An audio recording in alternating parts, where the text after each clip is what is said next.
front row. Team Redline and Map Performance then directly behind. Could these be the contenders in 23 hours time when we race for the final time? We fan out, the green flag drops, and off and away we go. Watch for the zebra on the left-hand side of the screen. Another one on the right-hand side of the screen. Aggression shown early doors by Redline as Enzo Benito searches. But the spin for Phil Denez is the first sign of chaos. A couple of trucks will scamper off as we stretch our legs. Up into the grass goes, I think, Lion GP Fenster. Damon Woods, Enzo Benito, Andre Castro, 1, 2, 3 as we sweep our way to the carousel. Oh, we got a spinner also at the back near 4th or 5th place. We'll continue on racing. But yeah, things are getting just a little tense, especially at the front. But Damon Woods, Benito, Castro, 1, 2, 3, as we see Royer trying to go around the inside of Zetas as he makes that position for 4th. We're still 2, 3 wide at the back, Arshuna, so everybody trying to find position. And unfortunately, one of our front runners suffering from a little bit of blinkage. There's lots of chaos. I think Denez has picked it back up and rejoined inside of the top 30 or so. Meanwhile, to the chicane, we are using this layout. And there is that blinkage for Johan Royer. Holding back Sindre Setsource and chaos behind. Oh, through the chicane, more madness as we pick up Lewis Woods and the other of the Falcon Sim Racing machines. He's plus 10, bullies his way in front of Blake Reynolds, who's showing some of the battle scars of this opening lap. And yeah, lots of drivers taking damage, especially near the middle of the back of the pack, something that you and I talked about. You don't want to be qualifying. Filanosa falling back well into the 30 spots. So he's one of the ones who had the damage, some of your fast runners that we expected to do well also at the back. Like I said, Blake Reynolds down to 18th. And now starting to feel ourselves, get single file, feel how the truck is, 43 minutes left. And you're starting to see a couple of groups already break out into drafting down the straightaway. That's going to be key as we're 3 wide once again. That's all the way back outside of the top 20. Big puff of smoke as Nicholas Laubish has to concede to Alexander Delatraz.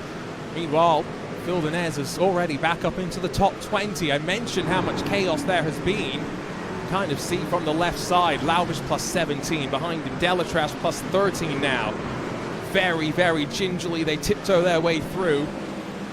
And I wonder if fuel saving starts to be a factor slightly further up through the field, because as much as there's chaos behind, if you can minimize time you spend stationary in pit lane, that's to your advantage. They are 3 wide though off of the left-hand hairpin. Sindre Setsource in the bright pink holds the inside, trying to challenge Johan Royer still. Nessoff, Alpert tucked in behind and trying to make their way through. Tell you what, Royer, no surprise that he's able to hold off those Nessoff and Sentas at the back as we're looking on board with Royer, and both 5th and 6th have decided to kind of get back in line. But like we said, this is the section. This is going to cause these drivers a lot of headaches because you're at low speeds. I wouldn't even be surprised if they're barely getting out of second gear here, especially around the chicane. But the field working their way around once again. Top 3 have really fanned out with Woods holding on to a 7/10 of a second lead, but Nessoff and Setas still single file. And given that not many of these drivers race regularly in these trucks, I have to assume they are using formula rims and potentially not taking a hand off the wheel to shift. Sindre Setsource been racing around the Nordschleife in the last couple of years. He feels the pressure from Luca Alpert. He's currently running in the Porsche Esports Endurance Nürburgring Trophy as part of the DNLS campaign. Former champion of the class. Put the power down nicely. Watch the rear end squirrel even as they shuffle out through the right-hand kink. Aaron Vasquez has got a great view of all of this. I really enjoy the respect being shown here. Yes, track limits likely a factor there as Alpert bobbles for a moment, but Vasquez sees the opportunity through the long right-hander Jeremy to try and plug the hole, but Sindre Setsource has the inside into the next braking zone. And that's going to be the key here, is trying to figure out which line you need to take to make some sort of pass, as Setas still sitting in 7th place. Vasquez looking around to see what he can do to get up into that 2nd place, but this is Norby Kiss, an interested spectator, in 9th place. You don't want to make moves too early. Here comes Vasquez to the inside, little bit of rubbing there, no harm, no foul, but like you said, yeah, there's some rubbing, but everybody being kind to each other, respectful. I don't think we'll see that 35 minutes down the road. Francis McGinn Nicholas Laubish and then Alexander Delatraz catching back up to these drivers. Haven't seen too much of a breakaway just yet, as we'll unwind out of the final corner and head back onto the longest main straight that we will see today at the Fuji Speedway. We're on our way back down to turn 1. It's 10 seconds that splits the top 16 for the time being. And if you are wondering, well, there was so much chaos on the start, what's going to happen to all of that? We do have race control, and we're going to see penalty points accumulate and build up through the course of the day. Enzo Benito showed the nose. Oh, but Damon Woods able to close the door. Yeah, Woods now, he has his first attacks of the race as Benito closing in once again on your leader in the number 44. This is the tight battle for the lead, but Woods, I'll tell you what, this is a fixed setup, but he has that truck hooked up. There's a go through the winding, the I wouldn't say tight areas, but still the nice winding open areas of Fuji. It'd be interesting to see what happens when he does in Sector 3. Here's that battle between Nessoff and Royer as well. And I think Nessoff has made the move. He's now plus 11, so taking advantage early, but again, hard to judge if we're going to see some differences the deeper we get into this race. Of course, knowing that on pit stop is to be expected. Let's see if we can start to pick our way through some of the madness, and I make no promises that we can find all of it. But let's start at turn 1, Jeremy, and pick up Phil Dinez on that outside line, trying to hold on. Yeah, Dinez, he's used to running these heavier stock cars, but still able to get straightened out there, which was absolutely huge for him. He could have lost a heck of a lot more position.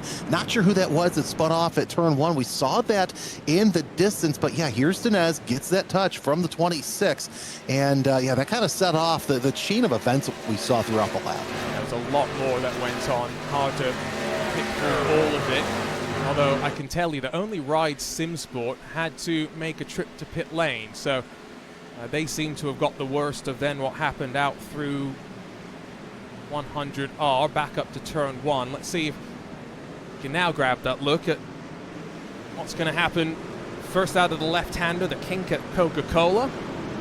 So 3 wides always nervy already. You can tell that something was brewing. And there's chaos in front. Coanda Esports have gone around, and as they all take avoiding action, Thibaut Courtois pinched on the nose. And that's why Ride SimSport heading back to pit lane and sitting there for a little bit. But, Jeremy, the benefit of the unique format that we have here, more esports maybe than sim racing, every team does get 1 fast repair, so they're already back out on track and trying to get some points. And that's a big thing, but here's the thing. You knew that somebody going off in Coca-Cola corner at the start would cause a bowling effect over there through the 100R. And it took a lot more trucks than we thought. But again, this is the first race, so I'd rather have the calamity early on than maybe a little bit later on. I think these trucks are going to be the ones that cause the issues for some of these drivers, as we see Norby Kiss try to hold off Alexandre Delatraz. You know how good these Delatraz vehicles are, but again, a lot of these drivers not used to running trucks on a regular basis, so they've got to figure this out, and they got to figure it out quick. You've got 2 very different stories here. Alexander Delatraz, we've seen the team and the driver be so successful in LMP2s in particular in 2025. On the other hand, in front, you have multiple-time European truck racing champion in the real world, Norby Kish. A very different truck, though, to what we're seeing compete today. Those are the big trucks. These are much smaller in every sort of comparison. Andre Castro is holding on quite decently right now to the top 2, who are still continuing to pull away from those behind. Early stage of this race, only 10 minutes complete, and well, maybe I've just cursed Norby Kish slightly. He slips off the track at turn 1, Jeremy, and if you don't believe in the curse of the commentator, oh, he's down to 13th now. Oh, I believe in it all day. It's almost like I believe in a thing called love, but Kiss gonna try and make his way up, back up towards Delatraz. He's got some fast drivers ahead, and here's the replay there, and yeah, just overcooks it in turn 1. That's quite common, especially these big heavy trucks. Let's listen in. Did a good job to avoid actually locking the tire and just going deep through the braking zone. While behind them, got Sherry Esports closing in. Netherlands F1 Team Gaming Academy. That's a mouthful of a team name. A big break though from Lewis Woods as he sends it up the inside. Able to secure the move on Delatrav. This is costing them some time though. Last lap alone, they lost about a second to those in front, and that move's probably cost them another couple of tenths. And tenths of a second are pretty big here, especially because you have just one long straightaway that you can really draft off of. Too, if you count the Daiichi to Coca-Cola corner straightaway with the kink in the middle of it. But you really can't be losing too much time early on. Oh, who was that I saw go a little wide there? Was that, sure that was, but either way, you can't be losing tenths of a second. Yeah, you have the pit stop, but if you're that far back, it's not going to matter how you do your pit strategy. And pit entry, it's so fast here. Got a little chicane of sorts. Big blocking coming. Alexander Delatraz does not want to let Loic Rabier through, but Rabier slightly sideways under the brakes. It pinches him into Delatraz. They'll work through the corner safely. Francesco Petalin loses out though. He squirrels around the rear end, and Griffin Gardner drives around him in that Eclipse Simsport machine. Another sign of just how easy it is to make a mistake, and Loic Rabier very lucky that wasn't worse. Exactly, he's able to save it, which, you know, you're going into a braking zone, so it's easier to save those trucks than if you were, say, through, like we said, a hard R, the hairpin, where you're kind of at a faster speed through the apex. And of course, getting a little push from Gardnier there in that 14th spot, the number 16 truck, trying to knock on the door and say, hey, I'm sitting right here. I'm not going to let you get off as easy. Let's go back up into the chicane where Aaron Vasquez, Johan Roy are former teammates, Ingrid and Go. Vasquez just holding on in front. Remember, that number 2 started in second position, but unfortunately we have seen the technical issues hold him back slightly. Maybe on the chaos of the race start, wanting to avoid any sort of madness. And to talk of chaos very briefly, yes, we have live race control, but teams are only allotted 3 protest tokens. So that means that if they get protests rejected and, you know, turned away for no further action, basically race control says this was not worth us looking into. Well, burn 3 of those and you can't submit any more protests for the rest of the day. So not only are we talking fuel strategy in the races, driver strategy and picking which driver races at what time in what cars, we're also trying to figure out how you use your protests as well, which is not necessarily something I thought we'd be talking about. Yeah, I don't envy race control when it comes to protests, I should say. So that's always not the fun part of the sport, but unfortunately, it is quite necessary as we're just keep watching this battle for 13th. And what's interesting on our timing, Arjuna, I'm seeing that they're saying that the striking distance for 8th and 9th could be about 4 laps. So we'll see what the Royer-Laubush battle is. God, isn't that kind of common to hear Royer and Laubush go toe-to-toe? Interesting to see it in trucks. Laubush is going to cut underneath the Ron 300R. He's there. He is there. There's 2 configurations of this track. One where you just sweep that speed through. And can you imagine what the trucks would be like? Oh, they're so cumbersome at slow speeds, and Laubush lethargic as he goes out wide. And this is costing them handfuls of time right now. And 4 laps to those behind, it's becoming even less as continuing to rumble. Laubush will cut back underneath as they sweep up in through turn 15, but he's now left himself on a long way around the final corner. I love this. This is why VCO Infinity is great. But if you're those drivers, Jeremy, you're thinking, oh, why have we just done this and brought those guys behind that little bit closer to us? I think that these trucks in and of itself are going to be the ones where you do see you're in a battle and the people that are driving behind you are going to get closer. The drivers in front of you, they're just going to start to look away. So Vasquez and Cetas all saying, yeah, that's fine. Keep battling as you start to see trucks go into the pits. That was Vildanez. Yeah, that was a very early call to get him maybe out of the bubble, the danger zone, if you will, of all the trucks fighting for 10th on back. They've really started to lose themselves some ground. And so let's check back in with pit lane as off the way goes. I think that was the Ride SimSport entry. There comes Phil Danez. He's also showing some damage on the front right, so this will be a double whammy. Oh, instantly, front right gets repaired as the iRacing fast repair fixes things up. And he's also going to get 4 tires to get him to the end. And not even past halfway, we'll see how quick that these Goodyears just fall off. I kind of question pitting this early, but yeah, Phil Dinez had that damage. It's going to be tough, but more and more cars go in, trucks go into the pit. That's odd. I think if this is the window to the end, maybe with all this fighting that we're seeing, Lewis Woods bottom right, Alexander Delatraz chasing him down just to his left as we grab our first look at these driver webcams. And I've no doubt we'll be looking at a variety of different setups through the day. Delatraz does seem to have a full round wheel as opposed to just a Formula style steering wheel in front of him, but I'm almost 100% sure as he puts the power down here, we're going to see both hands stay where they are. And yeah, he's shifting gears with those paddles. That is something that I think will be interesting for some of these drivers who are going to do the truck and then hop into one of the Formula cars or even the GTP. Are they switching out their wheels? If you're driving a truck and you have that big round wheel, that might not be a bad idea. I always go back to Bobby Zelensky, who raced eNASCAR with Formula rims for so long and just made it look so easy. His teammates in Coanda Esports, I wonder if Bobby's been giving them a bit of coaching.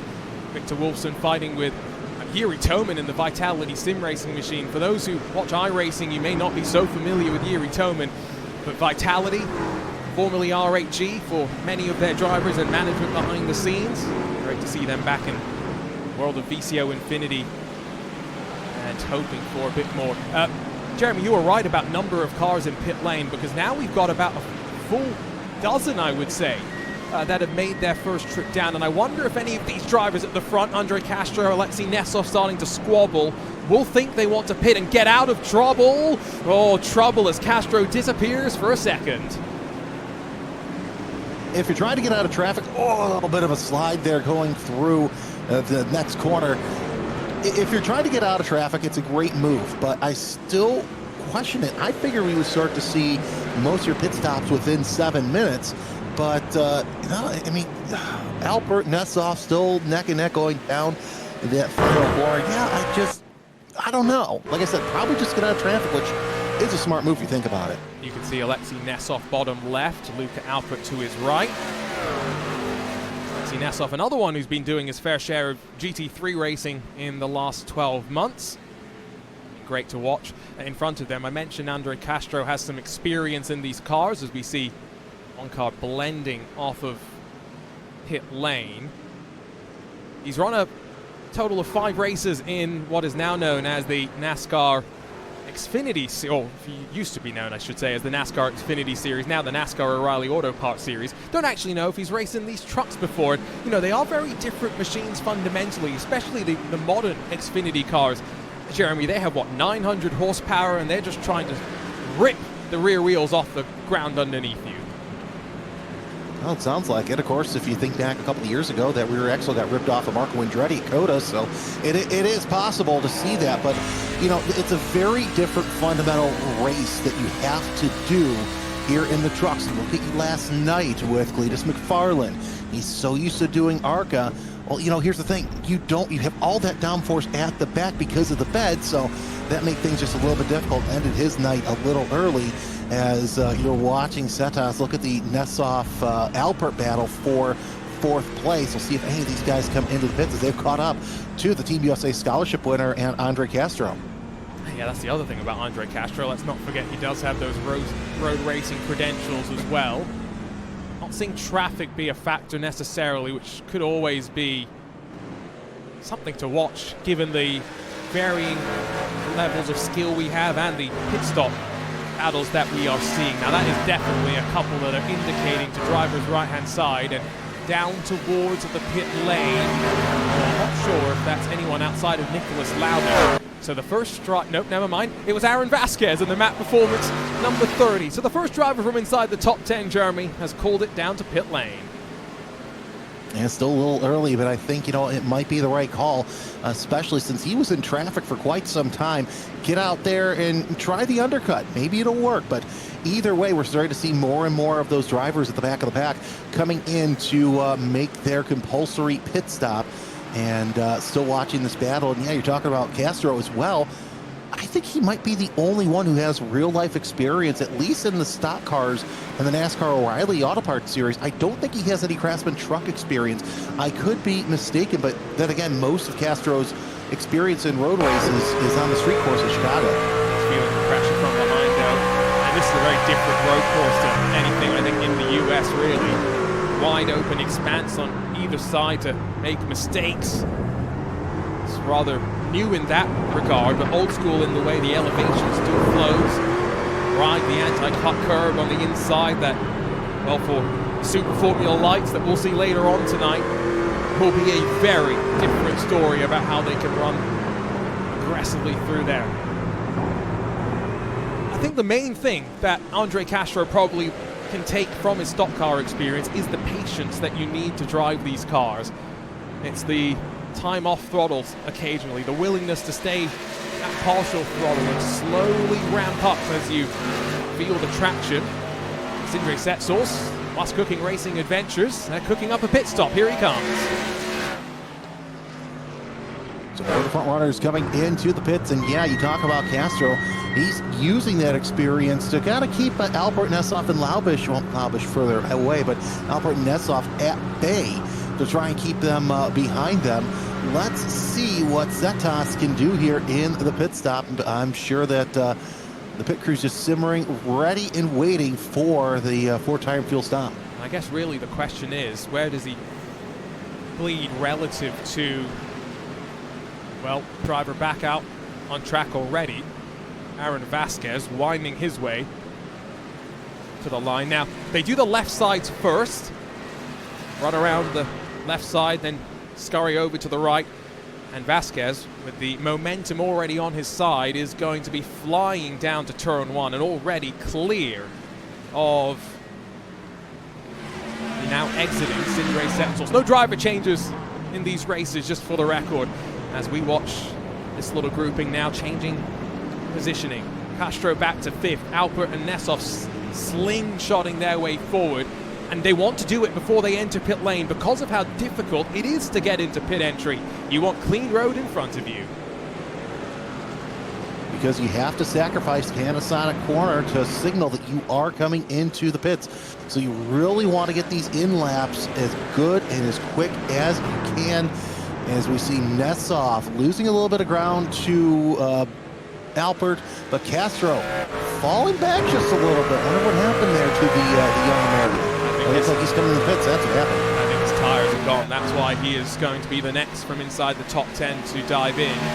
Might be Lewis Woods that follows suit in the second of the Falcon Sim Racing entries. Falcon Sim Racing, by the way, will be loving how this 24-hour event has started off as they fly the flag up front. Yes, they've now got some traffic behind, but Damon Woods, bottom right. Oh, glorious mustache as well, I've got to say. And then Enzo Benito on the bottom left. Look of focus on their face. And, well, there you can see Formula Rim on display for the Falcon Sim Racing driver. That's interesting to see who's running the Formula wheel, who's running the stock car wheel. And really, at this point, it's just up to driver preference. As you're seeing Damon Woods holding off Benito. Either one of these two, I think, will have to come into the pit within the next couple of laps. But Woods has had basically an easy lead in spite of Benito closing in. Oh, good morning. That was a little close, as you almost saw that front end get chopped off the three of Benito. But, you know, Woods from the get-go has had nothing but success in that Falcon number 44. Last year we saw some signs of success for the Door Esports team, hoping now to continue. They've become a large group as well. There's no question about that. Are they going to head to driver's right? We're now officially halfway through this race, so you could make the call to come to pit lane and still have relatively fresh tires at the end, but the lap time's not falling off too badly. Still, only about 1 second off of the fastest laps for our race leaders, and in fact Damon Woods actually picking up a bit more speed last time across the line. But we are going to see pit stops. Alexei Nesov dives to the right-hand side of the track, followed in by Nicholas Laubish. Luca Alpert does stay out there though. So some drivers do feel like tires are worth it, and lap times from Aaron Vasquez, 1:43.9. He's 1.5 seconds quicker than those at the front of the field. I feel, yeah, it's going to be, I would imagine if Woods and Bonito don't come in next time by, they'll come in after that, so that way they could have those fresher tires for a little bit shorter time, as you see quick pit stops out of Bonito and others as they make the quick pit in and out. Bonito and Woods still out on track, of course. Let's take a look at Aaron Vasquez on the bottom of your screen, who now rejoins with all that momentum. It's worked out beautifully for him. Gained that track position, and now Alexei Nesov straight away with tires maybe slightly cool compared to Aaron Vasquez. Trying to get himself back up into the rhythm. We're only 20 minutes removed from our first checkered flag of the 2026 VCO Infinity, our 5th edition of this great event. And heartbreak for Nicholas Laubish, dinged for speeding on pit entry. And that was such a big factor in these cars with no pit limiter. Alexei Nesov able to get away without that pit lane penalty, but Aaron Vasquez really hounding him as they now switch up towards the chicane. Yeah, that's not good speed in these trucks, because you really got to figure out what your RPM and what gear you need in order to use it. Granted, you still have the speed overlay, but still, that's just heartbreak to see that pit road speeding penalty get slapped. Some drivers in certain road cars don't run pit lane speed limiters because they want to try and risk and get as close to the limit as possible. That was not the case here. Luca Alpert blinks from 3rd. He was, 8 seconds removed from the race lead. We're also seeing very different pit stop times now, by the way, so I wonder if we're seeing 2 tires versus 4 tires, Jeremy. Alexei Nesov stationary for 8 seconds, as was Luca Alpert. 13.5 for Aaron Vasquez. I think the later we get into this pit cycle, we will start to see the 2 tire versus 4 tire change. And of course, if you're looking for pit position, I should say, out of the pits, you're definitely going to want to take that gamble, as you see Alpert get tossed into this battle for position between Setas, Castro, and Espis, as they're working their way through turn 1. 17.5 minutes left, and now we're starting to see groups really form. But here's what's interesting, Arjuna, your top 6, they still have yet to pit, with the 16th place driver of Griffin Gardner still needing to pit as well. Yeah, Griffin Gardner is in 16th and yet to transition. Meanwhile, Benito still keeping it close as Vasquez finally gets in front of Alexei Nesov. Benito's going to do something different. This is what we were waiting for. So he's going to get a slight undercut here. The ability with fresh tires to push. Damon Woods has got to respond, Jeremy, and drive as well. Lewis Hamilton would call it in hammer mode. This is where Damon Woods puts on the best show that he can, as he's got 14 seconds ahead of 3rd place, soon to be 2nd place, Johan Royer. We'll see if Benito did lose 2nd place. We'll see where he ends up. But Royer still needs a pit as well, so plenty of pit stops left to go for the front runners. I would say that's probably a smart move by Benito. Benito in the marks. One of the most adaptable drivers we've seen in VCO Esports competitions. Back in the Esports Racing League days, would be most valuable driver across multiple different platforms, able to deliver across multiple cars as well. And so far in front of Luca Alpert, there's not even a battle. It's still 7 seconds between the two of them. And so now, Enzo Benito, the one that goes into super Enzo mode as we wait for Damon Woods to complete his 17th lap around the track and then dive down towards pit lane. This is where as well the driver can make such a difference. We've talked about pit lane entry being difficult, Jeremy. This is where Damon's looking to try and perfect what he's practiced in the last handful of days. And Damon hasn't put Joe wrong so far this race. Let's see if he can continue this perfect streak is that you saw right side tires on Benito getting tossed in. And I don't think Damon Woods is, he's angling to the right. Does he come into the pits? Yes, he's going to come in. We'll see if he takes right sides or 4 tires. I think he's going to take right sides to try and nip that undercut. Yes, we still need to take some fuel, so we're not really thinking of a no tire call. There has been drama further behind. Oh, and Luca Alpert's trying to pick his way back through with a slow machine. I see Aaron Vasquez. Sindre Setsos was off the track as well, but we'll grab a replay in just a couple of moments' time because this is the race for the first win in 2026. VCO Infinity as Damon Woods slowly makes his way into the box. That could have been a couple of tenths of a second there alone, you know.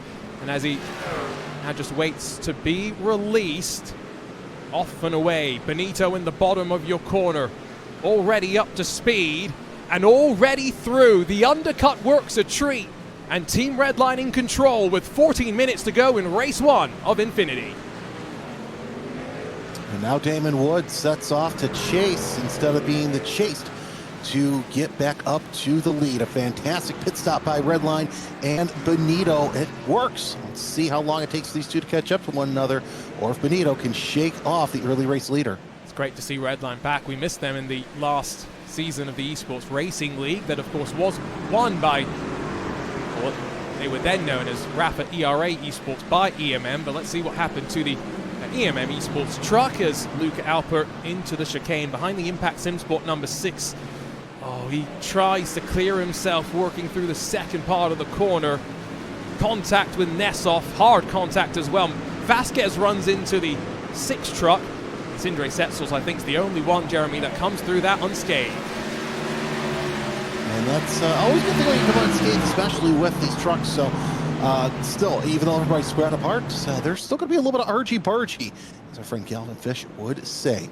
Watching the 66 making his way around it on the inside. That is Pablo Espez that you see trying to hold off Nessoff once again, but close in on Castro, who's watching the Settas Vasquez battle heat up as we're going through the 3rd sector. Yeah, great drive through the field for Pablo Espez. A traditional, old school Williams Esports livery going back many a year now. As final takers to pit lane, Loic Rabier and Matthias Leitao, Mivano Infinity and the ERE Race Esport team. I think that is Alexei Nessoff, unfortunately, who is also going to be headed back to pit lane with the damage on that truck. And so Team PGZ, unfortunately, race 1 not going to go the way they would have hoped. Let's see if they can rebound in the next couple. Through all of that, Luca Alpert, Sindre Setsos, they still sit 3rd and 4th positions. And Andre Castro back in the thick of the action after waiting a little bit longer than Aaron Vasquez to come down pit lane, and now up the inside and back into the top 5. Fantastic recovery. Now he'll set his sights on Settas, as you said, but either way, Castro looking pretty good for that top 5 and a good start for the BS Plus hybrid team as we're running race 1 of 24, but still plenty of time left to go in this race. Pablo Espez sweeps past Vasquez. You can see the damage to the front of that Chevy Silverado. They're all running the same truck as much as on iRacing. They are all identical in physics. No preference allowed, unfortunately, for that. Slightly further back into the chicane. Battle between the Blue Mercure Esports crew, up 22 spots. Although Victor Wolfson, recovering after being spun around at the start of this race, started in 9th, back up to 11th, and 11 minutes left to go for a potential top 10 finish. What an interesting opening race we are seeing, with Redline establishing themselves at the front of the field. Falcon Sim Racing maybe playing the part of Urano Esports from a couple of VCO Infinities ago, pushing Redline all the way to the end. EMM, Wasker King Racing Adventures, great to see them towards the front. But a couple of drivers with crucial errors on pit lane, Jeremy, that will be kicking themselves to dropping their teams out of contention. Well, it's better that they get these errors done and out of the way early instead of, an hour 20, 21, so on and so forth, because now you have the rest of the day to go ahead and set yourself up for a to recover, a redemption race. So I mean, yeah, you don't want to get that pit road penalty, but it might be a good thing to get it done out of the way early, so that way you can really hone in on it for the next time you're here. And I'm just going back through the schedule, the final 4 races, so effectively that stretch to potentially crowning a winner. Radical SR10s at Road America, NASCAR Trucks at Silverstone, a potential rain race with the Acura, GTP here at Fuji, and then to close, let's have a bit of madness, is what the organizers have decided. It's going to be Formula Fords at the Charlotte Roval, potentially to settle on 2026 VCO Infinity. Bottom of the screen, you'll see Andre Castro on the bottom right, hunting him down. It's Pablo Espez on the bottom left of the screen, or hands quickly sawing at the wheel for Espez. And I guess the deeper we get into this race, 10 minutes now left on that clock. Any tire left underneath you, Jeremy, it's usable material. Well, yes, you gotta make sure you save it. And like I said, the one driver that I think is gonna benefit most from this is Castro. He's had to run more, when he's run the O'Reilly Auto Parts Series races, he's running some of the lower teams. Now, they don't get a chance to have as many sets of tires as some of the bigger teams because, maybe they don't have the budget for it. This is going to set up a good battle for Espez as, Castro, as Espez takes a look to the inside. Behind them, you got Vasquez and Wood going side by side for position as Woods gets into 7th.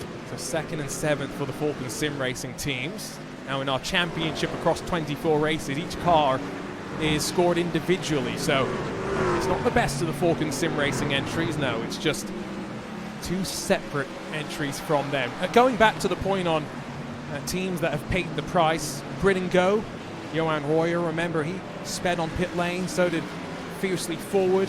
So did BS Plus Competition, Phil Dinez, by the way. So there's 3 teams instantly who will be turning their attention to our second race of the schedule, which, well, I'm not sure if we're going to get any rain, but rain is in the potential for the Formula Fords at Road America, which, well, it's going to be a lengthy lap.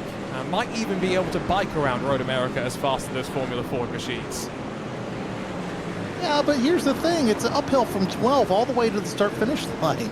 It's funny because my dad actually is a bike trainer, and one of his athletes raced in World Challenge. Well, he did that bike challenge around Road America, and it was interesting to see the elevation changes that you get in that whole lap. But either way, 1600s at Road America, I love it. The chance that there's rain, we're going to have some fun.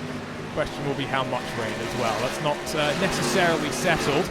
This race is not settled either, with traffic potentially a factor as back up towards Coca-Cola for the 22nd time in this race. 7 minutes left on the clock. Damon Woods has reeled back in Enzo Benito after the pit stops. The 70 is going to stay all the way out of the way. That's nice and courteous from the U Amateurs. Arsene Petrosian going 1 lap down and looking like he will score no points in 51st position. There's 50 points for the win, trickles all the way down through the fields, but those final few finishing positions, no points on offer, and therefore endurance racing spirit very much needs to be on display, Jeremy. If one of our contenders is in an incident at the start of race 19, you're going to expect to see them patch the car up with that fast repair and head right back out. Just get as many points as you can early on, and it's good that we got the trucks here at Fuji. I always thought it was going to be a little bit of mayhem and calamity. While it is, yeah, we do have these wide open spaces. The rest of the tracks that these trucks are going to be racing on, not so much. And it's going to be interesting to see how the rest of the truck races go. And it's just going to be fun. But here's what's fun too. Damon Woods, remember how far away he was on pit out? He's about 3 seconds closer than he was on pit stop. And he has 1 lap fresher tires as well, so not such a factor maybe right now, but as each lap ticks away, it increasingly becomes something to talk about. What a lineup for Team Redline as well. It's going to be really fascinating to see which driver ends up in which car. Remember, each driver needs to race in 2 cars across the 24 hours, but only 1 race in each of those cars. So Enzo Benito, I've talked plenty about his credentials across all the platforms, all the cars, all the tracks. He's joined by world champions Sebastian Joe, Cooper Webster, and Diogo Pinto. Between them, you've got 3 Porsche Esports Super Cup champions, and well, Diogo Pinto also has won the IndyCar iRacing Pro Series back in 2024. Don't discount Gustavo Ariel as well, who the Brazilian is going to have plenty of fans in our chat, so I'm very careful to avoid saying anything that will get them on our backs, Jeremy. But he's also one of those drivers that no matter what car you put him in, raced in the World Championships across multiple cars, IndyCar and Porsches, capable of doing anything. And here's what's interesting about Redline. Any one of those drivers, you put them in a separate team, and they would be the lead driver. So it's basically a bunch of all-stars racing for Team Redline. Woods, though, taking a peek to the inside, coming out of Net's corner. They're side-by-side lockup, and that's going to be a little bit of contact. And so I think Damon Woods is going to probably just redress this. That's what they would say down under, although still drag racing down to the opening corner. I would have thought he'd tuck back in behind and wait to go again, and eventually he will do that. That's what we like to see. How patient is he going to be? Because Benito defends like a lion down below the white line momentarily. Allows the door that Damon Woods is going to try and pry ajar. Once more, slightly wide off the apex, and Woods back to the lead. That was a fantastic pass, and shows patience down that front straightaway. Now Bonito has a couple of chances to possibly make something happen here. I would say we probably got 2 laps left to go in this race, so anything can happen. But I have a feeling that this battle for the lead is not over yet. And that move kind of came out of nowhere. It wasn't as though Benito was slow on tires. I mean, watch the exit here out of the hairpin down at turn 6, or rather at turn 15, excuse me, up towards the final corner. You can see that, I mean, Damon Woods is almost a full truck width off the apex there. Then slightly bleeds off the throttle. Race control will have to decide if they feel like that was enough of a redress, or if there will be some penalty points potentially for some argy-bargy. But, you know, between all the different cars that we have on display this VCO Infinity, Jeremy, this is the car that can take the rough and tumble the best. Exactly. So, you know, if he takes a lick and keeps on ticking, and I think that was really a light tap as Benito closes in once again on Woods on Panasonic corner. It's just 2 to go this time by when it comes to plenty of opportunity for Bonito to make something happen. But look at the distance that Damon Woods is opening up on Bonito. Of course, that was also due to a compromised exit off that final corner. Tell you what, anyone who's playing golf in the surrounding areas of Fuji Speedway, they are now all eyes locked on this battle. A send from the golf course from Enzo Benito. Damon Woods with the crisscross, door handles barge as they shovel out down through turn 2. And this is where the best will not compromise. Woods squeezes Benito into the left-hander, and while there was some contact, they both hang on to it. Long way around through 100R for Benito. If he can hold it, he's got the inside into the hairpin, but Damon Woods says no. And you take a look at both of them on the bottom right of your screen. They don't look like they're stressed at all. They're just calm like it's a Sunday drive around the Fuji countryside. And still, Benito trying to do all he can to get inside the head of Damon Woods. What you know as well as I do, Arjuna, is easier said than done. Little bit of a tap as they work their way through 300R, setting up for the Dunlop corner. And look at this aerial view of the chicane. It's such a different sequence, and it is cumbersome to get through in the trucks. It will be one final lap next time by, the 26th and final trip around the Fuji Speedway. That seems rather fitting in our 2026 edition of VCO Infinity, and the 5th edition starting off with a bang, it would seem. Enzo Benito started in 3rd, picked his way forward early doors, past the grid and go machine that tumbled down the order. Gets a great drive onto the main straight now, and with one final run down to turn 1, Damon Woods is forced to go defensive. This race is only 1 in 24. It might not mean that much, but neither willing to back down as they shuffle back up to the left side of the track, onto the brakes for the final time into turn 1. And Damon Woods has a chance to return the favor and send Benito slightly wide, and that's what he will do. Holds on out of the braking zone. It's still not over. A couple of tight spots to get into a position for the pass, for the lead.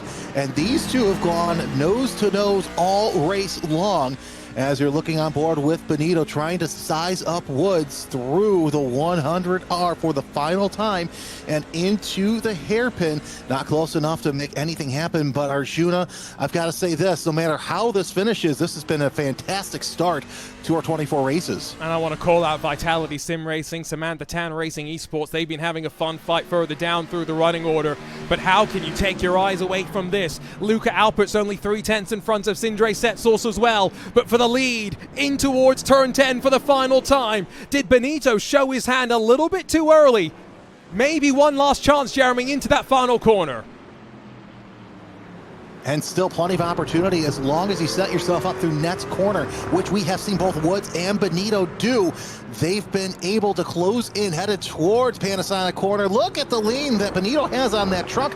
I don't know, it might be too little, too late for the Team Redline. Here he comes! He tried touching up the right rear, but Damon Woods saw it coming, and they will run to the line. And after an incredible opening race of the 2026 VCO Infinity, strike one goes to Falcon Sim Racing to Damon Woods here in the NASCAR Trucks at Fuji Speedway. Oh, love to see the emotion. And behind him there will be some drama on the run to the line. Luca Alpert's going to edge out Sindre Setsource. There was a calamity down at turn 10 that involved the Shera Esports trucks and a couple of others. But like you said, what a way to start our opening race of VCO Infinity, Jeremy.